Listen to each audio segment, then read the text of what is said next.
But we'll go ahead and get started. Welcome to our September Data Assessment and Accountability Network. We did have an early kind of start, full virtual in August, but I know a lot of people were busy with the start of school. So we'll revisit a few things just in case you didn't hear it, some of the key takeaways for the 2025-26 school year. We're a little light on the accountability stuff on this meeting because it all happened in July. And so a lot of this today is going to be all about our assessment unit friends and all the stuff that's going on there. This is my team, the Accountability and Data Literacy team. I'm Evan Bartelheim, Project Director for Accountability Data Literacy. I'm joined by Dr. Hillary Weissman, my colleague, and our other friends in the back, Roy, who is at the front desk. You may have met him on your way in, and Karina, who's in the back here, and Jeremy, who's on sabbatical right now. So that's why you don't see him wandering the room. And then I'm joined also by our good friends from the assessment unit, Stephen Bartlett and Sarah Nitsos. They'll be up in a little while. It's great to have colleagues. We work so closely together that, we finish each other's sentences just about, I think, right? Or finish each other's PowerPoints. So the hybrid meeting, since this is always a little bit of a challenge to maintain a hybrid protocol, if you're online, just remember we have about 30 people in the room in front of us. Please mute your microphone, make sure that's off so it doesn't distract anybody. Use the chat if you need questions answered, and we all kind of monitor the chat. And if we can't answer your question, we will always send out a follow-up that we give. Even if you do ask something in the chat and we answer it live, we'll always go back and provide a little more resourced response so you can have the links, anything you may need to share with your board or your superintendent to make sure you have the right information. And if you're here, just raise your hand. Give us a minute to get you a live mic so people online can hear. What is DAAN? We've gone over this a few times lately, but we always want to reinforce it is a network. That's why it's so great to see so many people here in person. And the whole idea, and we're all former members of DAAN. I mean, we're still members of DAAN, I guess, but you take so much more from meeting the people in the room with you and learning from them and learning what the practices are at other districts and charter schools. So we are here to provide you with some information from the State Board of Education and the California Department of Ed in the ever-changing world of data assessment and accountability, but we learn just as much from one another. So we'd like to share resources, and we'll be doing some of that later today. So we always encourage everybody in terms of joining. We'll always be purposeful in terms of how the communication we share. And sometimes that does require us to take a little bit extra time to get the information back to you, but we want it to be accurate. We want to be a reliable source of information for you. But we ask that you maintain an inquiry-based stance. So keep your mind open. Like this is, and I think it's always good for people who deal with data and assessment to always kind of take this to the people that they serve as well. Like, let's not jump to conclusions about what the data says or what the results may imply, because we always want to be open to other things. We do think of this as kind of a think tank, and we always look for a shared responsibility, not just with us, but with other members, so we can support each other. It's a very demanding position. We have resources. They're all loaded in Canvas, and we will update. I think there's a few things we're updating in the last minute, but all our materials are always there. It's always kind of a landing page for resources. And if we mention something that's not up there, we will make sure it's up before our next follow-up communication goes out. And this information is current as of yesterday. I don't think anything's changed dramatically. Oh, actually, there were some slides changed, but in terms of what the state was providing, there's not a lot of information that's changed since the last few board meetings. So, but it may be new to you. So just ask your questions. If they come up, anything you need clarification on, we'll make sure to answer that. And like I said, we will always follow up within about a week with a follow-up with the Q&A. Anything that's in the chat and anything that comes in by email, we'll follow up with. So the remaining meetings, just a reminder, we do have these hybrids. We are here on November 18th again across the street. Today we're in the building with the board room in it. And then in January, we're back here, and March we'll be here. And we did a pretty good job of filling up some of the room this time. May, we're still uncertain, I think, as far where our location. We have to go do some horse trading to be able to get into a room here. It's hard to get rooms at LACOE. It gets pretty busy. So I'm going to make the pitch right now for the in-person. We do have a good crew, so we're always going to strive to do something in person that's not like, oh, a need to know, but rather a really great to know. So if you can join us in person, it's an opportunity for you to engage with other LEA assessment and accountability coordinators and to share great ideas. We'll provide kind of the framework for that engagement, and we'll have a topic that is really relevant and timely. So we kind of almost have a theme running through the year, which is around communication and around communication for your data as it comes out. Your CASP data is imminent, right? And so we're going to do an activity today. But the best part is the peer collaboration. So being in the room allows you to meet other people and have those connections moving forward. Because you can always pick up the phone and call your next door neighbor and say, you know, what are you doing about this? I know you have the same student information system as I do. How are you bringing that data in? So that's one of the best things about that.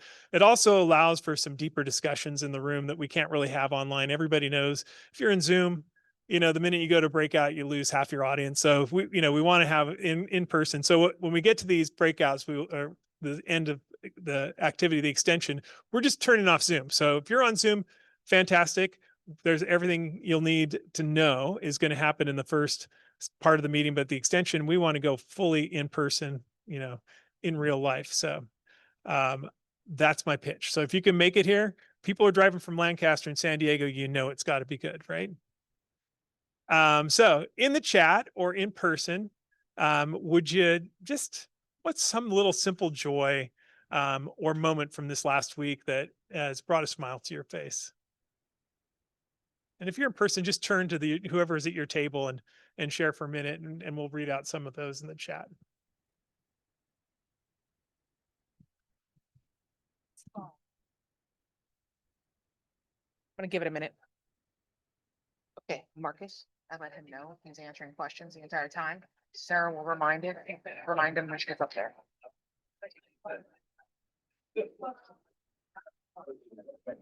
I see the chat is going off. We have cooler weather, Kelly, and marathon training, fall. Samantha says hot coffee and evenings. Okay, evening walks, those become a lot more pleasurable. Enjoying a concert with a loved one. Oh, Victoria says later this week is our fall graduation. A lot of family time.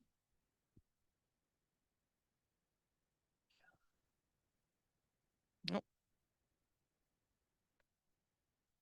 Of course, decorating for fall and all the holidays that are coming up. I have a very large Dodgers announcement. We got some Dodger fans there.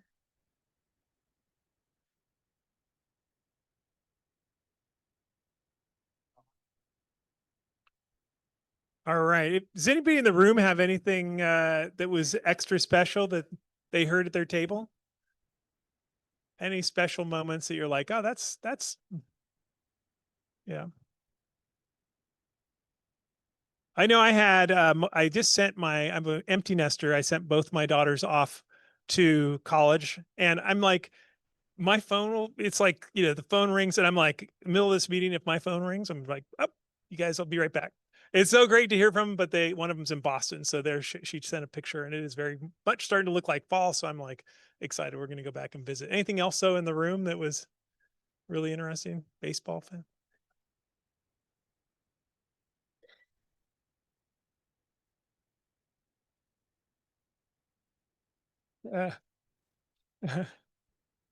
All right. So we are getting a props for the oatmeal that we provide. And that's great to hear. Yeah, it's good. And it's high protein. So excellent. Well, thanks for indulging us a little bit of upbeat thoughts. So just a quick view of the agenda. We're going to go through our accountability updates up front. I have just a handful of CalPADS data updates that are really relevant to assessment and accountability folks.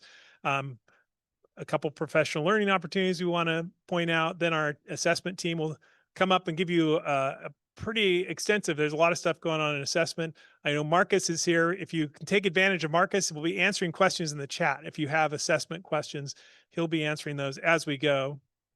And he's always great about that. And then also then some more professional learning opportunities from our assessment team. And then we'll cut off the Zoom and we'll go to our in-person extension. So let's just jump right into our accountability updates. So these are some key dates. August 18th obviously is past, but it's still relevant. That is the opportunity to register for as the dashboard coordinator. And I say this because we just got a list from the CDE of who are the designated dashboard coordinators. And there's an upcoming role that I'll talk about in just a second that you need to have someone designated as your dashboard coordinator in order to upload your LCAP. So if you haven't already identified somebody, you can have as two dashboard coordinators per LEA, and you can have one additional authorizer, and then your main authorizer is your superintendent or your charter school administrator. So you can have quite a few people. They all have the same capacity. So the dashboard coordinator also gets on a listserv that is really helpful. So if you can force your way in and be a dashboard coordinator if you're not already, it's a great resource to hear what's going on. September 16th, the window opens to identify your SARC coordinators. And this is important. The SARC coordinators are school site specific. And if you're using an outside vendor like Doc Tracking, they can no longer have access to the SARC portal. So you want to make sure somebody from the sites is identified as your SARC coordinator. And Hillary's going to talk a little bit about the MyCDE Connect. She's going to make a pitch for why the SARC, as the state's offering for the SARC is so good.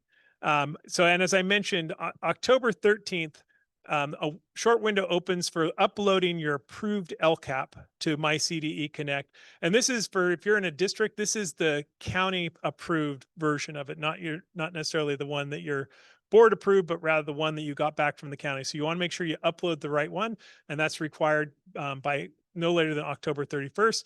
And we keep monitoring that. We'll reach out to folks to make sure if you haven't uploaded it, you'll hear from us, not to be a pain, but we want to make sure everybody gets theirs uploaded. Then October 15th, just by show of hands, how many people had access to the CAST preview? Did you guys take a look? Good news. I mean, we looked at it. It was some good news. But so they closed that window for the preview.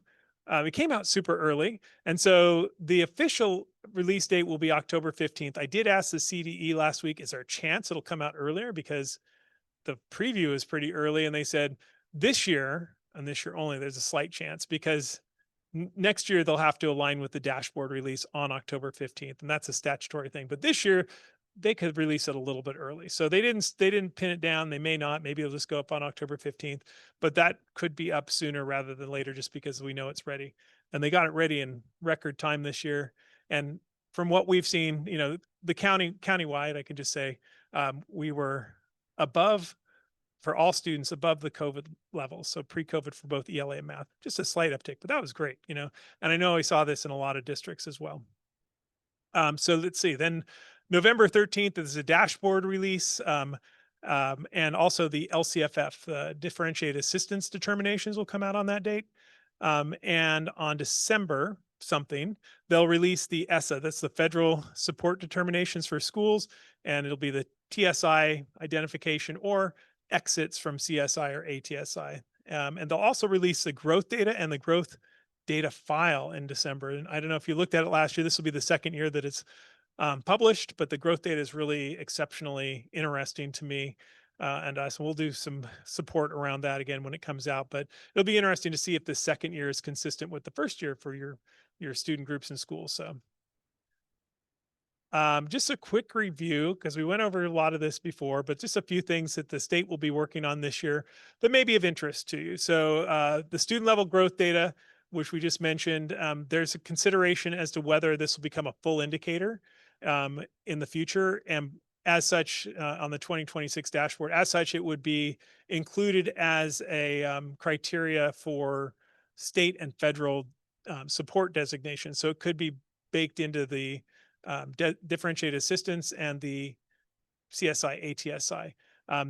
That will be a little bit tricky because it takes a while to calculate it. So there would be a delay. So that'll be interesting to see if they can figure out a way to like put it on hold. Like we'll announce differentiated assistance and then we may add a few people more, after the fact. That'll be tricky because there's no way they can really calculate it much sooner than they already do. And then the science indicator, which science indicator is on the dashboard. It's in full color this year, but it's not considered a full indicator in the sense that it doesn't apply towards any of the support designations, but that's another one that they'll be considering. The college career indicator, which we've been presenting a lot about the college career indicator. I love the CCI. There's a full study session of the state board in January, and they'll be talking about kind of what the CCI is intended to measure, what it's currently measuring, how it can be changed. They're going to be looking at a few things next year, including considering IB courses as one of the criteria for readiness. They already count the exams, and this year they changed the AP from just consideration as a positive outcome on the exam, a 3 or higher, to enrollment with a C- or better. So that expands the AP, and they wanted to consider doing the same thing for IB. It's a little bit trickier because IB is not, you don't give an exam at the end of every course. You may have a couple of years before you get to the exam level, but that's something they're considering. Cambridge, I think there are a handful of districts in the state that use Cambridge, and they've found themselves like under consideration for being added. The big one will be the state seal of civic engagement and what that may look like. It's kind of a big push from state board president Linda Darling Hammond.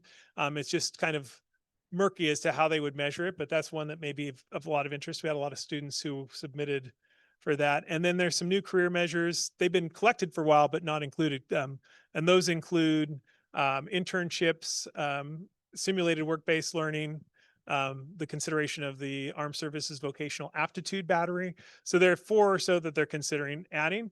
And then there's one, the DAAS school application.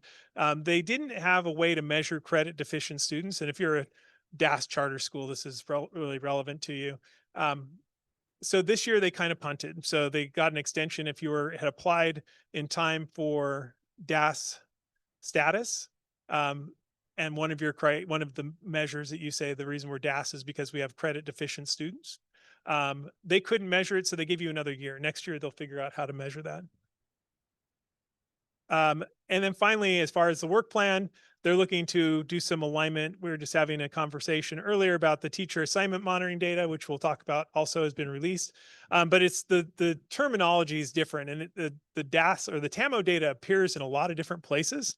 It appears obviously on the dashboard, then also appears on the SARC, and then the teacher assignment monitoring outcome report on DataQuest. And in each case, it has a slightly different flavor. So they're going to try to align that. And they're also looking for additional feedback from folks who are interested in this and how, intra-district. So comparing percentage of clear teachers school to school and how that could be visualized or made more accessible to community members.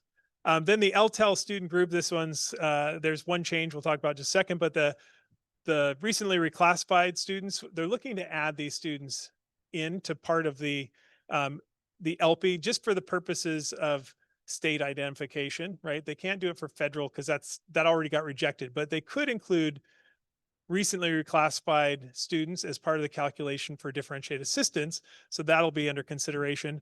One thing I'm pretty sure they'll do is they're going to adjust the suspension indicator because it's kind of an anomaly that if you're a K-5 school, only 5th grade could technically, or K-6, I should say, only 6th grade could technically have LTELs. So that really tweaks the numbers. So you have a very small denominator with only 6th grade compared to other grades. So they're looking probably to provide a different cut scores for K-6 schools. And then finally, and this maybe might elicit a groan, but don't worry, they're looking to eliminate the participation rate grace periods. There would still be a participation rate, expectation 95%, but when they really looked at it, they said it made no difference whatsoever in terms of colors on the dashboard. You do get the lowest obtainable scale score applied, but when they ran everything through, they said there's really no difference. Nobody goes up or down a color based on the assignment of penalties. And that's really largely a result of how much things have changed since they started administering CASP. It used to be you'd open the window, you'd have your laptop carts and you'd have to share them. And it was like a 3-month window. And so there are a lot of kids floating in and out during that time that you may not have caught. But now it's generally a much quicker, and of course you're using the adjusted blueprints.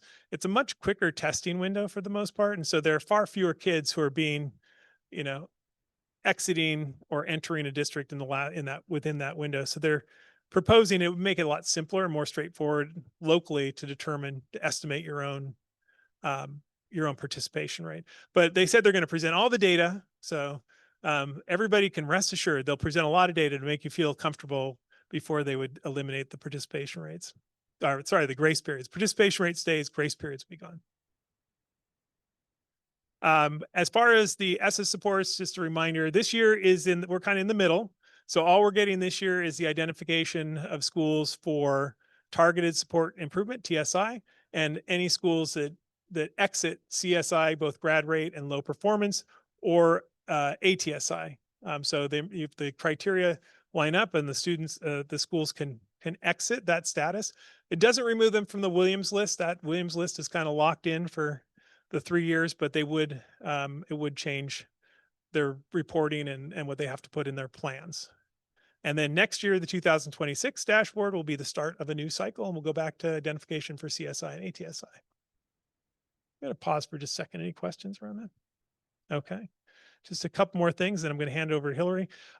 This was the big one. I think we talked about this in August, but if you weren't here or you hadn't heard this, so the state looked at the differentiated assistance assignment for long-term English learners, and they determined it's somewhat unfair to hold that specific student group accountable for the academic indicators of math and ELA. And that's because as those students start to perform better, they get reclassified, right? So you're constantly pulling students. It's the only student group where you're constantly removing the highest performing students. So it's not a very effective or valid measure. So they removed ELA and math from consideration for differentiated assistance. And instead they'll look at only the LP, and they'll look at red and orange on the LP. And we ran the numbers from the prior year. That would have reduced the number of our districts by about a third who were eligible for the long-term English learners. So that should have a net positive effect, even though it's a slightly broader reach.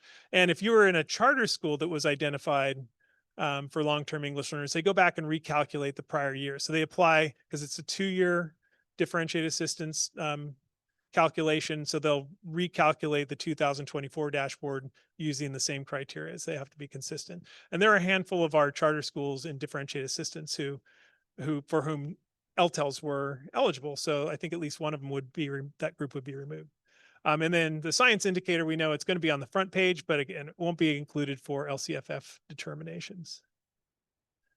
And then finally, we're just very curious. This was in the trailer bill as to what the LCFF, the purpose and how we calculate it. So the state board by July of 2026 is going to revamp the determinations for differentiated assistance, how it's calculated. Some of that will include potentially adding science and growth, like we already talked about, but other things could be factored in. We don't really know what that's going to look like. And they're going to take into consideration the capacity for county offices to provide truly differentiated assistance for the numbers of LEAs that are identified.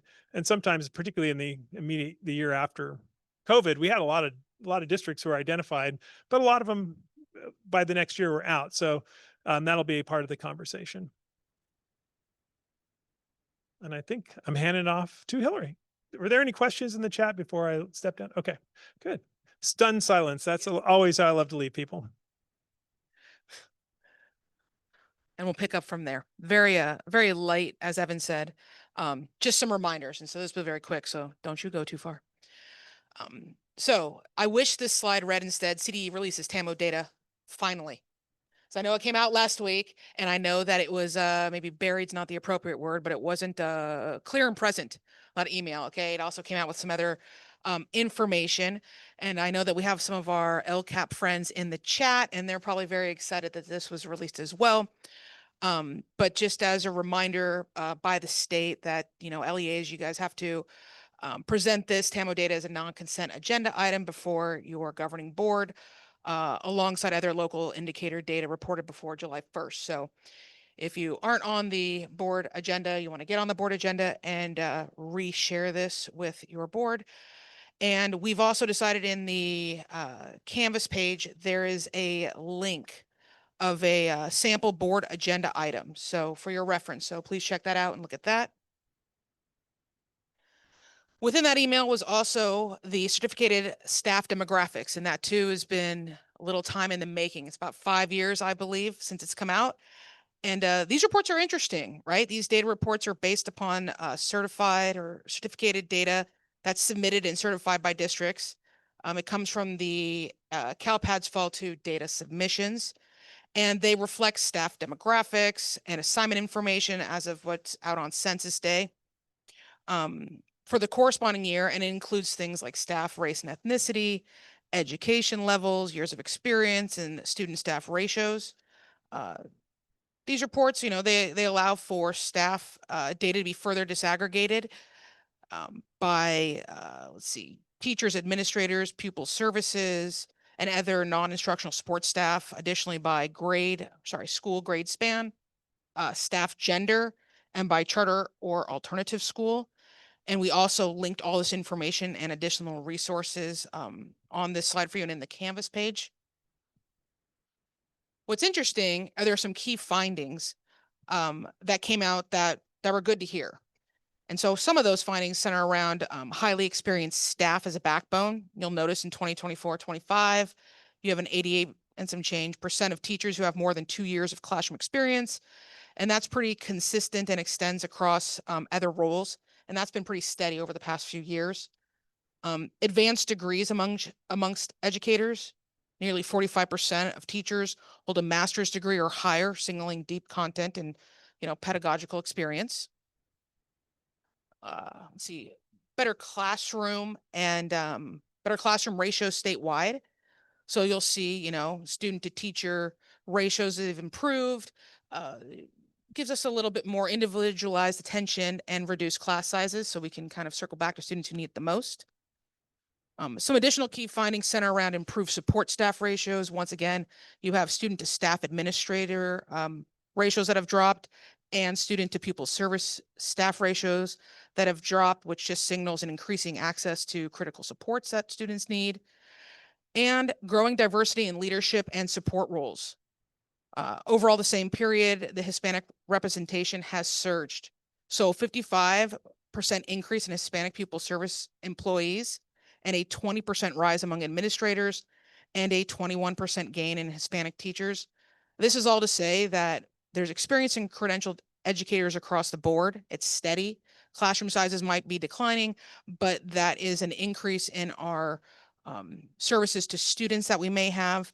And the surge in diversity amongst Hispanic representation and leadership is excellent, and it's great for our students. And so this is all just kind of great information to share and to celebrate.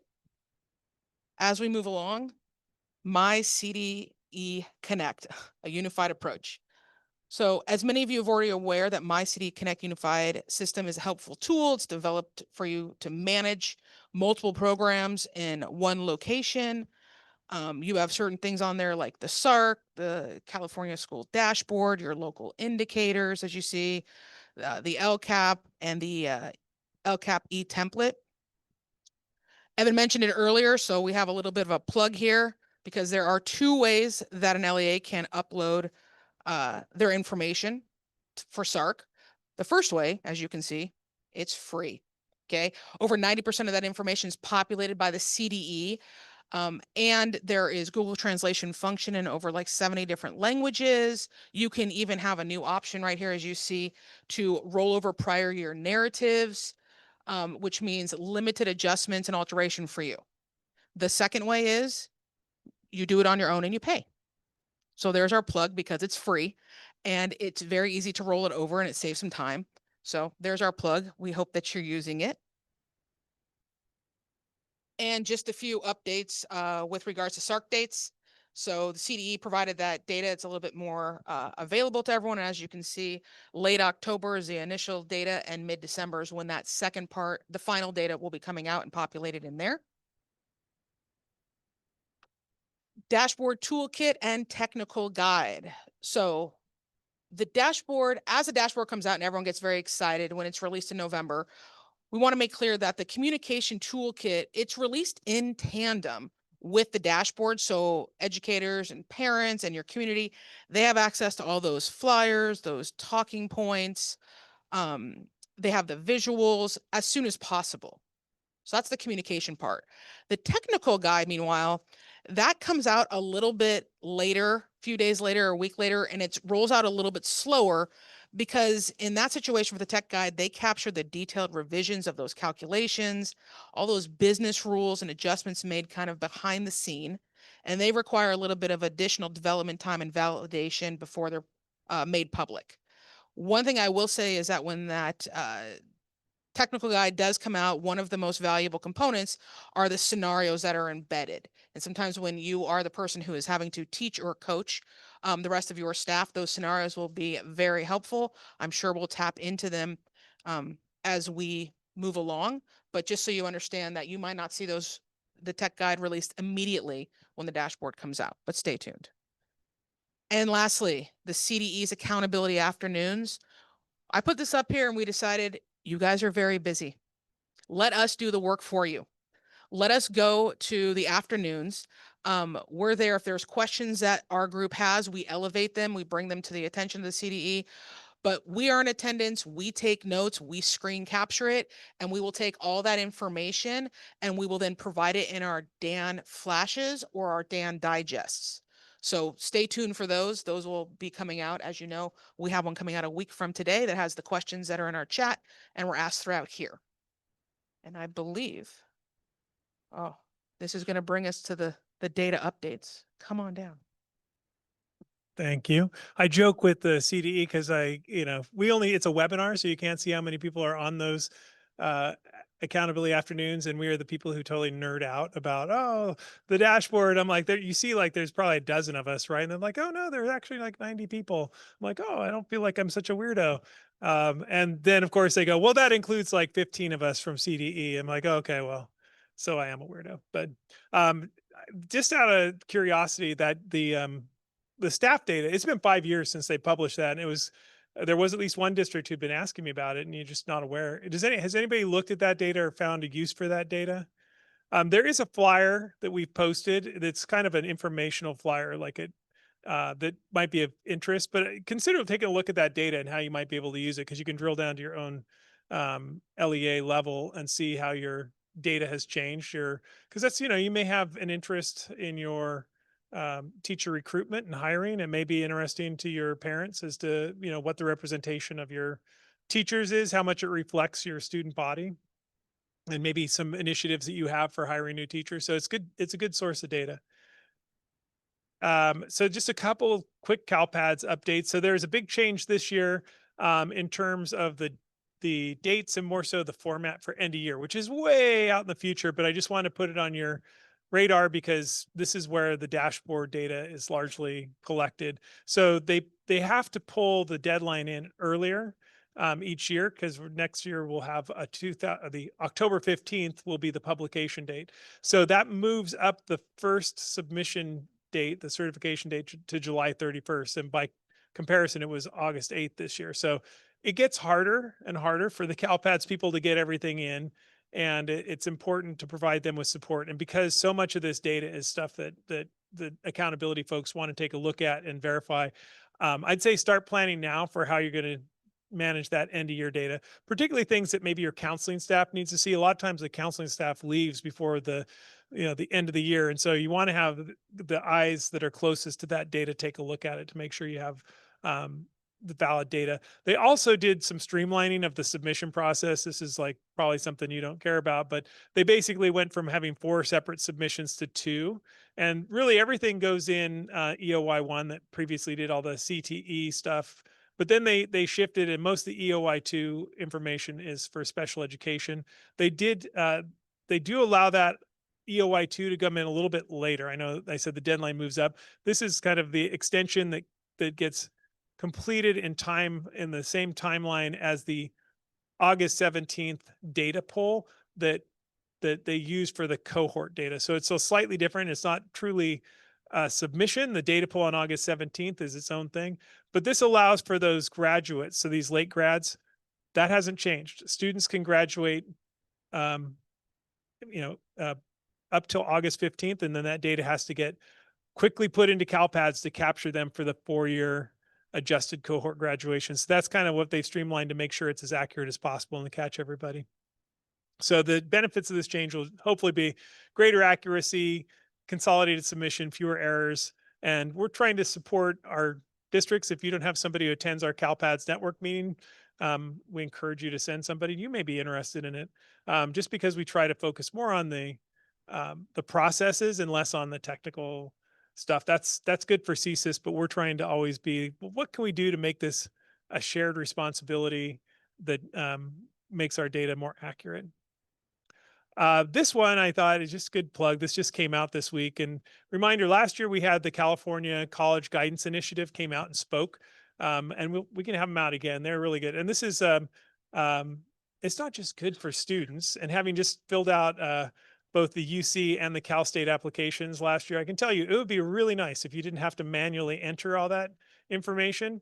And this will actually solve that issue. So all LEAs are required by statute to enter in a partnership with CCGI. And this is kind of an offshoot of the UC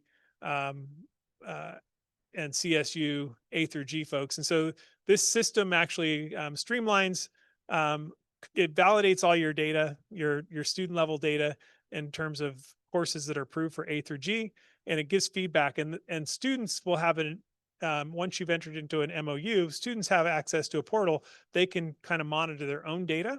So it's important to have this information done, but it's even more beneficial for the students and families. Like I said, once it's fully completed, and I think almost all of our districts were in some level of involvement, and the CCGI folks gave us a list last time they were here, and it was just about everybody who serves grades 9 through 12, but they're all in different levels of implementation.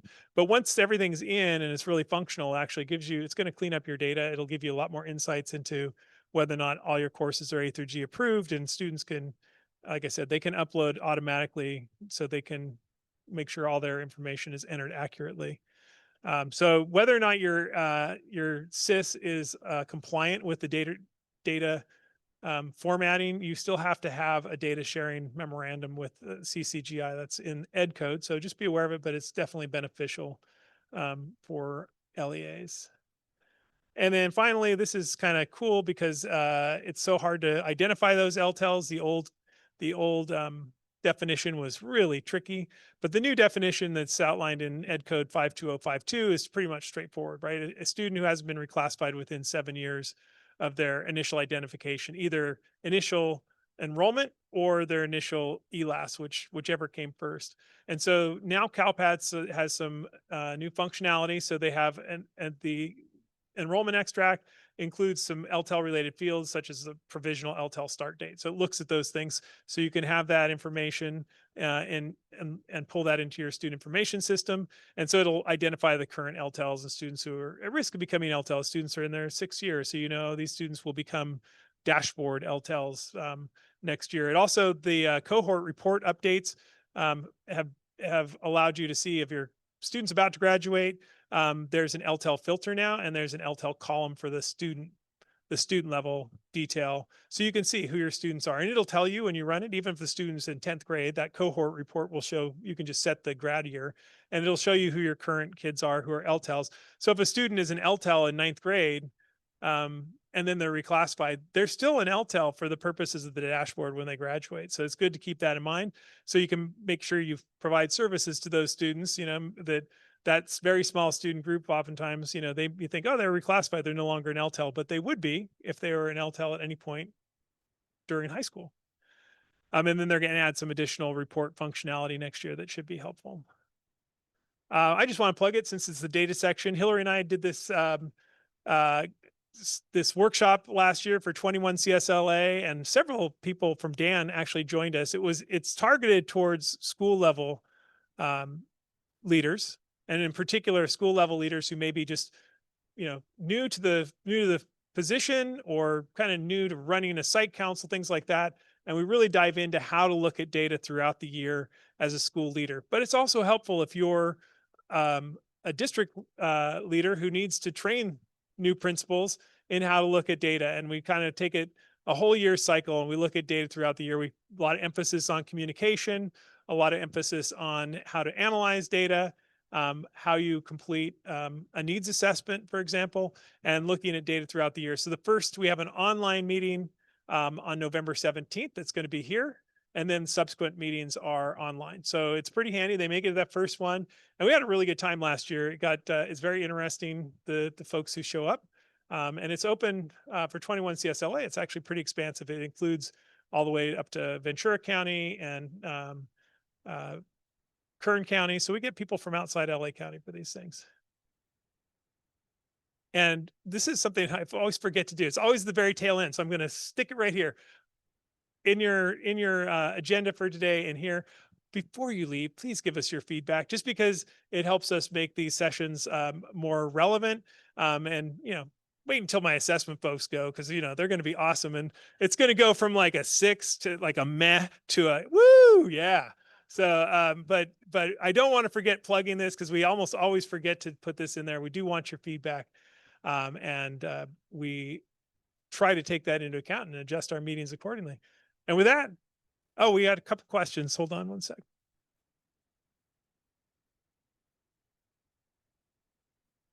Okay, we'll update that thank you, in Canvas. So yeah, I don't, okay. Yeah, so it's it's through 21 CSLA. I'll have to figure out where their new one is, and I'll update that. Okay. 5-minute break. If you're online, you need to probably get up and stretch anyway. So 5 minutes and our assessment team will come back and we'll give you the lowdown.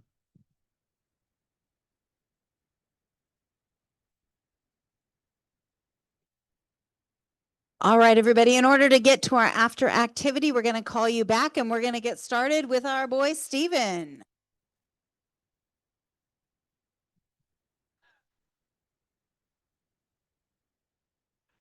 All right, let's start with 1% threshold. This happens every year. If you're an LEA coordinator, if you're the LEA CAS coordinator, it'll come to you. It happened on the 18th of September.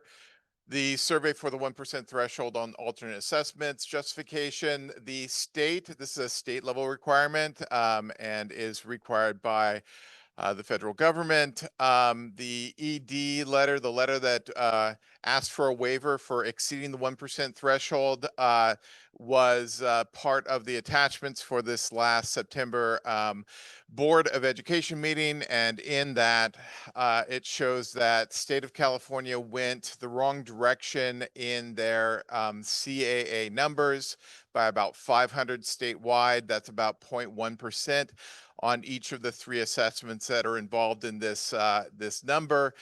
So there is a waiver request of ED, but embedded in that are a few stipulations that we are using the means that have been rolled out, including the use of the tool for determining whether or not a student is eligible for the CAA. So if you are not using that at your LEA, good practice to drive to your IEP team meetings, drive to your special ed programs. And the letter mentions a compliance and improvement monitoring process. That's a special education process that's participated in by all the LEAs with special ed programs. And part of that process is reviewing CAA participation rate, student record reviews, and addressing any specific area needs. So be sure that your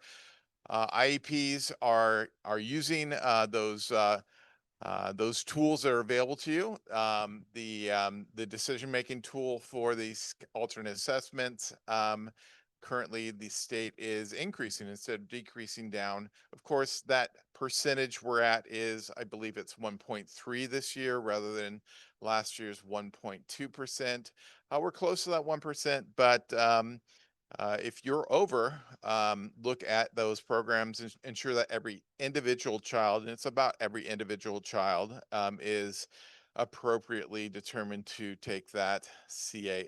It's a state level requirement, but important to use the processes. There are 4 things that we're going to talk about today. I'll focus on a few of them. Sarah's going to talk about some of it. The threshold scores for 24, 25, and beyond for the California Spanish assessment were approved. If you are using the CSA for state sealed by literacy, a little bit difficult this year because only really usable for your last year's juniors and below, because the results have not come out yet. The results will come out in December, partly because of this factor. California Spanish Assessment threshold scores, CSA, that's the California Spanish Assessment level 3, is the level that meets state sealed by literacy. And those are 3 levels. We'll have a chance to see the upcoming student score reports in the next few slides. Those student score reports have been updated. And then we'll talk about the CAST Innovations Mini Performance Task Assessment Development Plan, and the mini PTs. Finally, and we've talked about this at probably every DAAN meeting for several DAAN meetings, finally there's a performance level descriptor change that's going to end up in an SSR, and this is what it's going to look like. Standard exceeded is going to become advanced, standard met is proficient, standard nearly met is developing, and standard not met is minimal. This is what that looks like, that advanced, proficient, developing, minimal, on the explanation, the 25-26 SSR. Here's what ELA would look like. This is mathematics. This is the WER and Lexile quantile. And then that brings us to science, and then the CSA. If we look at CSA here, this is a 5th grade CSA. Those would, I believe there's a local sealed by literacy, but this would of course not be the sealed by literacy that would be used in the college and career readiness indicator. College and career readiness indicator CSA for Spanish would be driven off of these results. Notice that level 3 is the highest level. Different from ELA, CASP is that, and that is the appropriate comparison. It's not a comparison with LPAC, it's a CSA CASP comparison. You'll see 3 levels. The top level is the one that qualifies for sealed by literacy in terms of the assessment metric for that. NAEP, if you are a LEA chosen for NAEP, you've already received those notifications, and you should have gotten a school technology survey about 2 weeks ago. Those notifications should have come out in the summer, and then testing window is in January. Apparently, this one is going all the way up to the top of, apparently, Mal Vang, Dr. Vang has been doing a lot of the work on NAEP because the retirement of an individual at CDE. And I'm going to hand it over to Sarah. Then we'll be back for some of the PTEL project. Thank you, Stephen. My name is Sarah Nitsos. I work with Stephen in the assessment unit. I know we were introduced like a couple hours ago. So welcome. I'm going to go over some of the new, fresh, innovative things that are occurring in our systems.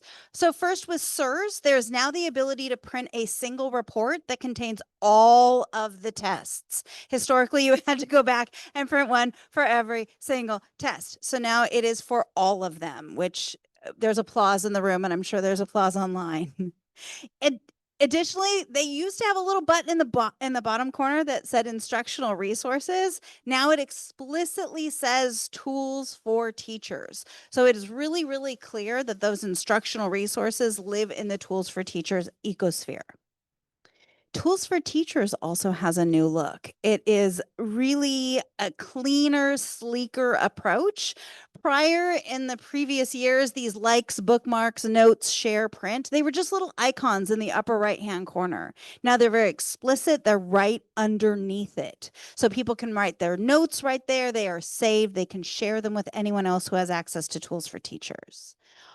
Also, there's these little boxes right across the top that'll tell you the subject, the grade, and all of the standards right on top. My favorite, though, is the little descriptor. This is a 30-minute direct lesson. This is a 2-day performance task. That way you can really get to exactly what you want to know about the lesson before you dig. It used to be a very long, scrolly page. Now it's been broken up. So there's these little tabs. There's the preparation, there's the instruction, and then there's the alignment and strategies. So you're able to tab through it to get to exactly what you need. It still has the slide decks. It still has the exit tickets. Nothing has been removed. It's just much more manageable to get through. They've added a language goal. For all of us working with our English language learners and wanting to make sure our teachers put those language goals front and center, they no longer have to extrapolate them from what the lesson objective was. The language goals are already embedded in that lesson. In the accessibility resources, it will tell you what explicitly has been put in to support our English language learners as well as our students with special needs, but that language goal is now front and center. Something that people have been asking for a long time. LPAC. There is now an entire section of tools for teachers with professional learning resources specific to LPAC. So how do you help students understand talking about a scene, listening to a story? There's lots of resources, materials, things to really level up your teachers to make sure that they're not only supporting our EL students in general, but also guiding them towards making sure those students are eligible for reclassification and hit that 4. If you know someone who's doing a really bang up job with CASP or LPAC interims or tools for teachers, they're looking to create those mini video series of people who are doing this work to share with others. So you can get tips and tricks and ideas. And how does this really work on a boots in the ground scenario? So if you've got somebody at your site or know of someone, Tammy Saldana is looking for people. So please send her an email so that we can all learn from the good work that's going on in your area. Public release. I know this is something everybody keeps asking. When is it? It's October 15th. By October 15th, as Evan alluded to earlier, we keep going, come on, get it to us sooner. These ones have already passed, so we don't need to spend too much time, but the public release will be by October 15th. And as Stephen said, the California Spanish assessment, that data will not come out till December. So when you're looking for it, it's not there. December is your date. All right, and now I'm going to hand it back to Stephen for the Science Mini Performance Task Update. Wow, that's fast. Okay, so I am going to slow down. I'm going to tell you a bazooka bubblegum joke. No, but if you do open your bazooka bubblegum jokes here, they've got little themed jokes. They're pretty bad. They're dad jokes. All right, so in January 2024, that's a while back, SBE approved the CAST Innovations concept paper. And so I'm going to talk about a few things that are outlined there. There's 4 components, and I'm looking at notes just to make sure I'm giving you all 4 components. Performance tasks embedded in learning PTELs, common PTELs available in assessed grades, and end-of-year sum of assessment, which includes a mini performance task and an opportunity to learn science indicator. Okay, so these are all things that have been discussed. And then July 2025, there was an update on 2 components, CAST Innovations Initiative and Classroom PTELs and Mini PTs. I'm going to spend most of my time here talking about the CAST Innovations Initiative, Classroom PTELs and Mini PTs. The classroom PTELs, I'm just going to mention very briefly. In this context, this is a visual of what that system looks like. We're talking about the California Science Test and innovations for the California Science Test. The through-year classroom PTELs on top that you see in this diagram. There is support for through-year classroom PTELs, and that support is now called the Atlas Project. And you may have seen at DAAN, Deborah Atwell from Los Angeles County Office of Education, LACOE, presenting on this Atlas project. That's a program that's being developed and includes a series of classroom embedded, authentic, designed science performance tasks that that include interaction with students, are intended to be authentic to students' experiences, and are sourced from various assessment systems across the United States, as well as the LACOE task bank that you may have seen previously. Deb Atwell, I recommend checking out her presentation at the State Board of Education in the September board meeting. I believe that's posted in the YouTube channel for SBE. The majority of what I'm going to talk about, I'm not going to talk about end-of-year summative assessment but I am going to talk about the mini PT component of that. The mini PT component of that is being helmed by the educational partner, the state's assessment contractor, ETS, Educational Testing Service. You are familiar with ETS. That's Marcus is on the line right now. If you have questions for Marcus, he's part of the our system of support through ETS. There was a presentation at the board meeting, which I am going to show a few slides from that describes some concepts for these mini PTs. And when I say concepts, that's intended. If there are clarifying questions you might have, I don't have an answer to them. And the reason is this is a development project and none of the answers to these questions are set in stone. So what is a mini PT? And I think the focus for these mini PTs is to essentially, when you're testing science and when you look at the data for science versus ELA and math, the ELA data looks a lot like the science data in terms of student performance.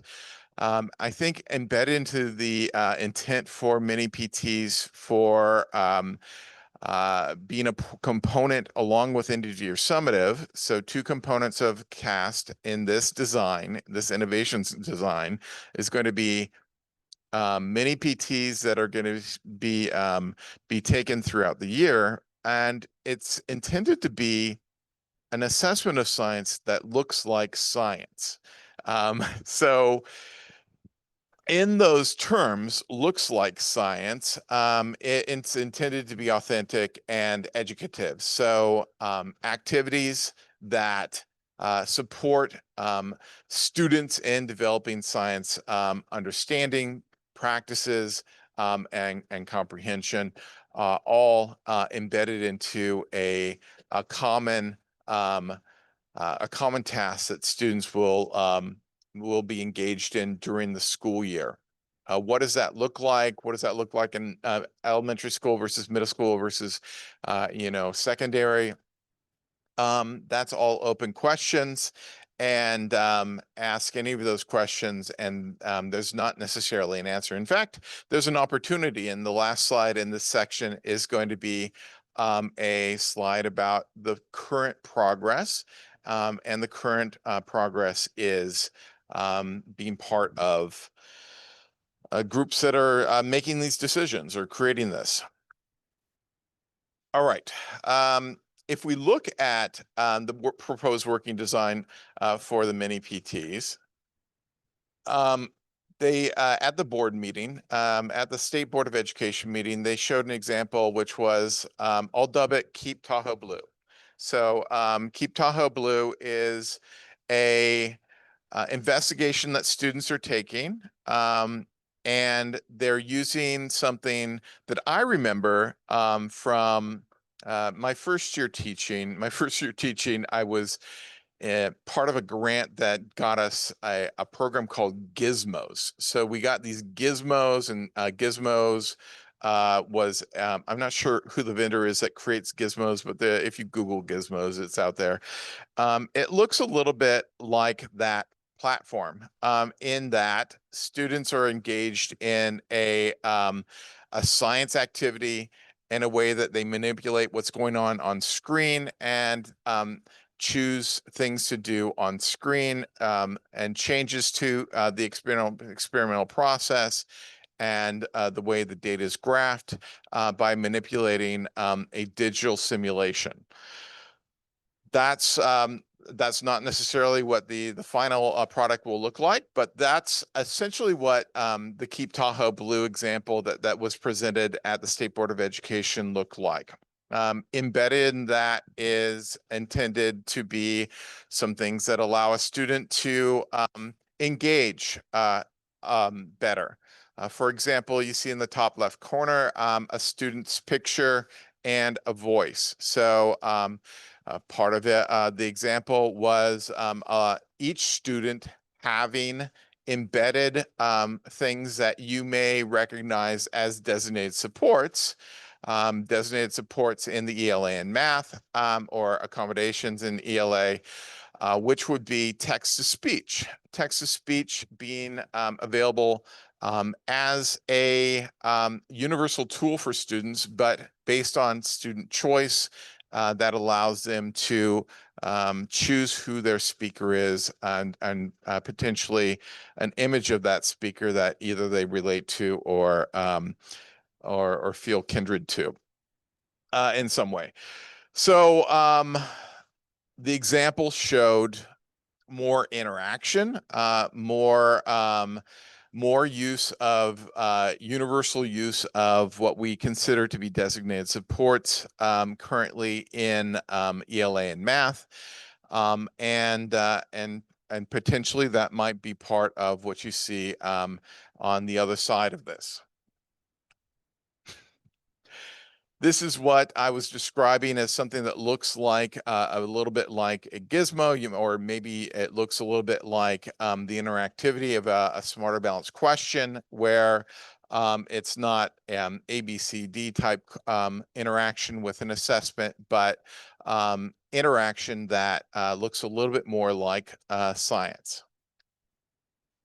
Here's that example with the student manipulating the experimental apparatus and moving it digitally in that example. And then here's an output. This would be an output for students to interpret results. And that's what would be assessed in addition to the previous items. So if the student did an experimental in the way it was described, if the student did a process that was not the optimal process in a prior step, their interpretation of results based on that mistake in a previous step would not hamper them from being able to correctly interpret those results in a subsequent step. So even though those might be dependent upon each other, students could correctly interpret in this description what they'd done, even if it wasn't the optimal process initially. Here's an example of graphing and doing that. So some of those methods of science and might look like something you might see in a math test as well. But here again, that that description of results. All right, some of those takeaways. Students are demonstrating what they can know and do in science. The experiences are intended to be coherent, eliciting evidence of how students are reasoning, the science and engineering practices at forefront rather than, DCI recall. DCI recall would be, do I know a fact from biology or do I know a fact from physics? So rather reasoning And opportunities for students with a wide range of experience and linguistic assets to engage, making their thinking visible. That's things that look like designated supports for ELA and math in this current design are to the forefront and are potentially given to all students more like a universal tool. Okay, so the design is not complete. They're looking at what's meaningful. Here in Southern California, we might not get Keep Tahoe Blue. It may not engage us if we're looking at a 5E lesson plan. It might not be something that we've got prior experience with, but we all across the state of California have different key elements that are meaningful to us. What does it mean to make something meaningful to every student in this broad and diverse, both ecologically and intellectually state? What engages students? How long? How complex? What does mini mean in terms of a mini PT? What's manageable for teachers and what makes it educative? What role is technology supporting? If in that example, in that State Board of Education example, the whole thing was proceeding via a technology platform. So is part of it, is there an optional off technology platform version of Mini PT? How does it connect to classroom learning? Does that imply pacing and ensuring some content is taught? I don't know. What does that look like for mini PTs? What do mini PTs look like in terms of cross-referencing with maybe Atlas type tasks or curriculum that's embedded into an elementary classroom or curriculum that's in the middle school or high school? It's more formalized in the middle school and high school, of course. That's a proposed timeline that I previewed, and that's where we are now. Phase 2, develop tasks, recruit cognitive lab participants, and prepare for cognitive labs. If you are interested in that, I would look for opportunities to outreach to your teachers who might be interested in doing some of that development work. And I'd recommend checking out this board meeting. It's pretty interesting, and they describe it themselves. ETS describes it themselves much better than I could possibly do. So check that out. There's an archive. Easiest way to get to it is on YouTube. And with that, I believe we're going to open it for questions. Yeah. Yes, we are. We're going to open it up for any of your questions. We have Marcus on the line as well. So if there are any questions, he can take them. So let's start in the room. Are there any questions in the room? We know we threw a lot of information at you.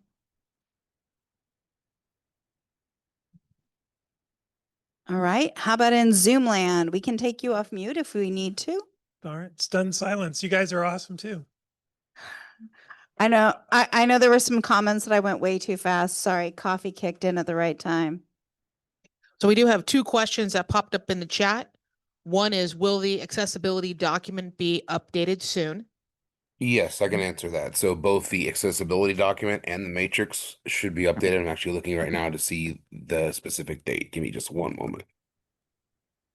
Marcus is looking up the date. The last I heard it was going to be mid-October. We are all waiting with bated breath. A helpful hint though, if you are looking for the updates in a tool that you can use now, the ISAP tool has any of the updates to the accommodations and designated supports available within and uploaded into it. And we have one other question here, which are the performance levels labels changing for all CASP assessments, ELA, math, science, and CSA? Yes, in 25-26, those have been approved by the State Board of Education. They were approved in May. So if you wanted to go back and look at the minutes, they are all there. There will be a communication kit that comes out that will help support how we are changing the language It will be updated in SIRS. It will be updated in TOMS. All of the places will have the new labels. We have two more questions that just popped into the Zoom chat here. Thank you, Zoom people. Yes, Yeah. Stephanie is asking on the 1% threshold survey, do we use our reporting LEA number or district of SPED accountability number? Not to put either of you on the spot. That shall be coming out in the follow-up. Stay tuned. And another question here from Ruth. I'm curious about the parallel between science and ELA results. What does that mean? Oh. You'd said that earlier. Uh-oh, talking now school. I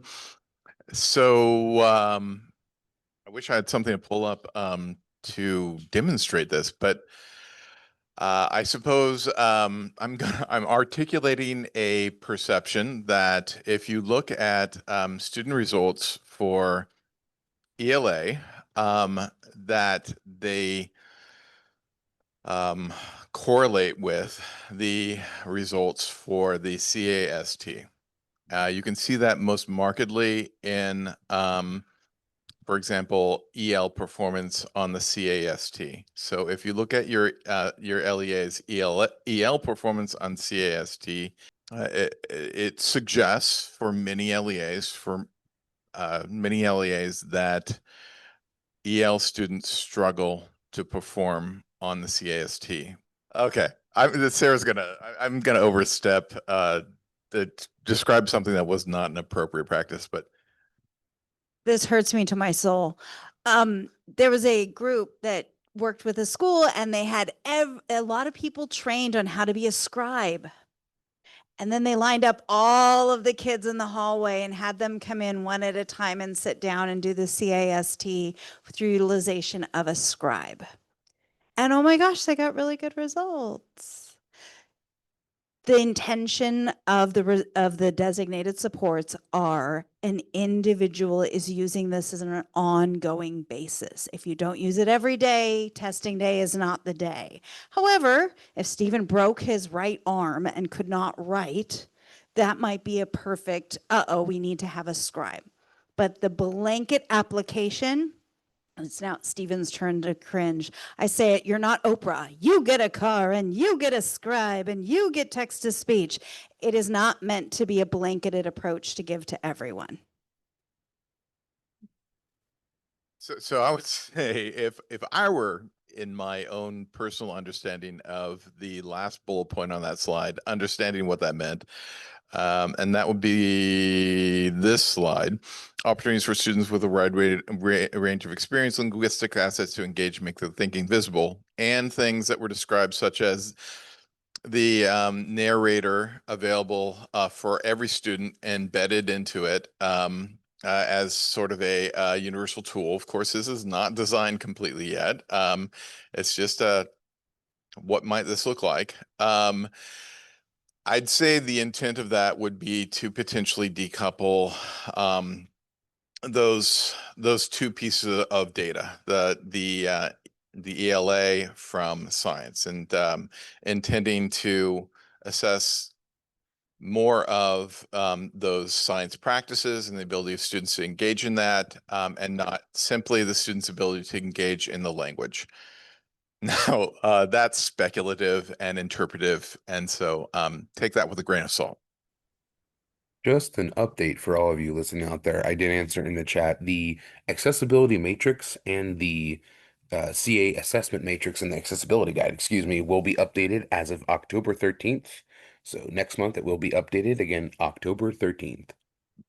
Busy week. October 13th, matrix. October 15th, data.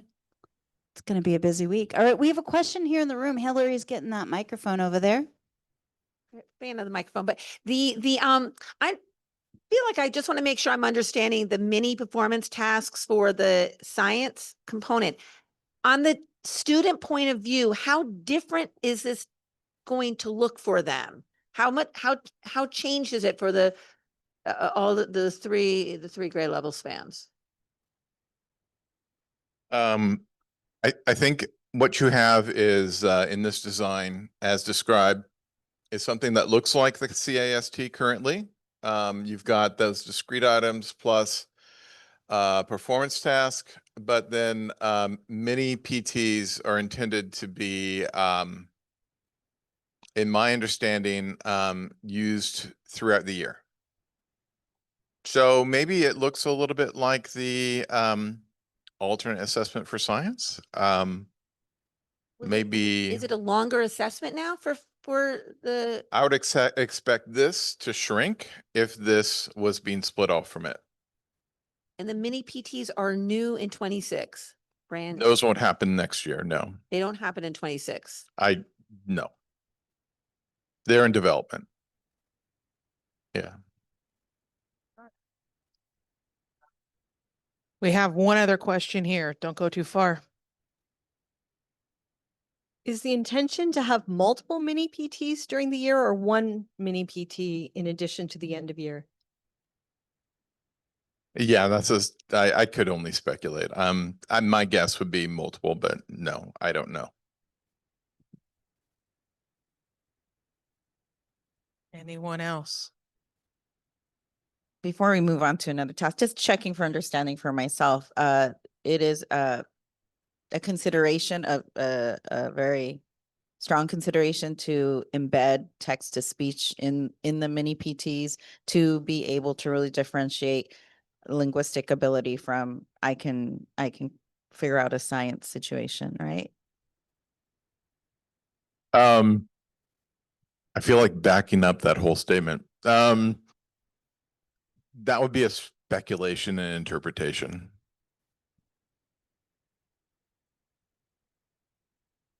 Keep you on the front line. Marcus, did you have any? We have a little window here before we move to our in-person extension. Were there any updates that you wanted to share? Yeah, sure, definitely. Thank you everybody who showed up last or to the new coordinators, specifically to the convening a couple weeks ago that we did in person. It was fun to meet some of you in person and talk out and work out a couple things as well. So I just wanted to say that briefly.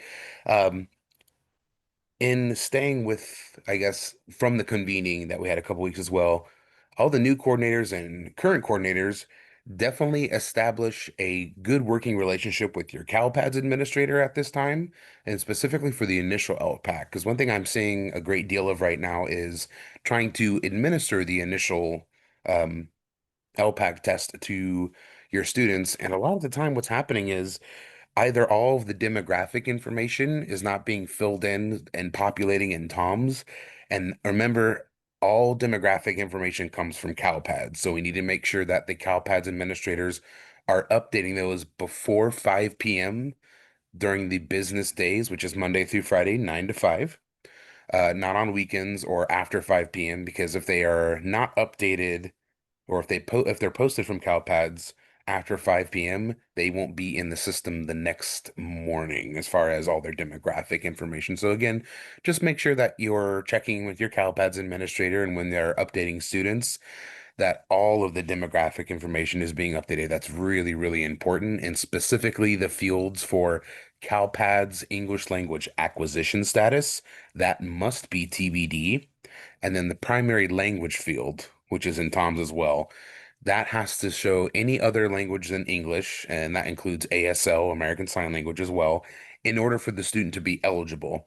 If those fields show as NA whenever you're checking the student profile in TOMS, they're not going to be eligible for any initial LPAC until those fields populate TBD and then their actual primary language is listed. So that's just something really important as well.